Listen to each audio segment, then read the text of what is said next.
Саламатсыңарбы мен кичинекей болгон окуучуларым.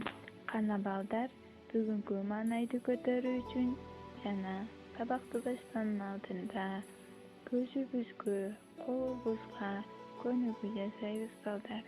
Балдар, даярсыңарбы? Антип эмесе баштадык. Манжаларыбызды оң жолу жумуп ачабыз. Көзүбүздү оңго, солго, өйдө ылдый кылып көнүгүү жасайлы балдар. Азаматсыңар балдар, бир аз да болсо маанайыңар көтөрүлдүбү балдар? Энди эмесе сабакты баштайбыз. Бүгүнкү биздин өтүүчү темабыз кыш мезгили балдар. Кененирээк токтолуп маалымат берем. Балдар, мындан мурунку мезгил кайсыл мезгил болгон? Кана айтып койгулачы балдар. Азаматсыңар балдарым, күз мезгили болгон. Күз мезгилинде балдар жалбырактар саргайып, жаан жайт эмеспи? Жамгыр болсо карга айланып, кыш да кирип келет балдар. Кыш мезгили кандай сонун балдар? Айлананы баары аппак болуп, балдар чуркап, кар менен ойношот. Календардык кышта 3 айдан турат. Кыш декабрь, январь, февраль айлары балдар. Декабрь айында караңгы ай деп эсептелет.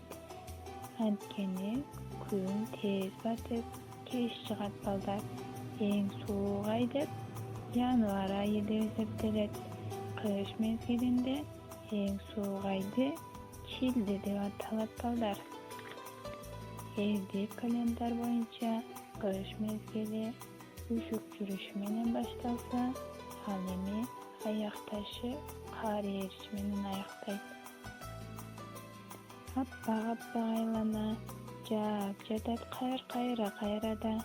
Музду көздөп жөнөйлү, конкилер деп айлана. Тоого барып бериги чаналы жетебели. Тие деген абадан ден соолукка пайдасы. Кыш мезгилинде биз сүйүп күткөн жаңы жыл майрамы келип келет балдар. Ошентип февраль айында кар эрип, кыш да аяктайт балдар.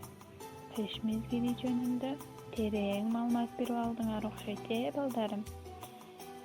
Өйгө тапшырма силерге кыш мезгили жөнүндө дил баян жазып келесиңер балдар. Ошону менен биздин сабагыбыз аяктады. Сак саламатта калгыла балдар.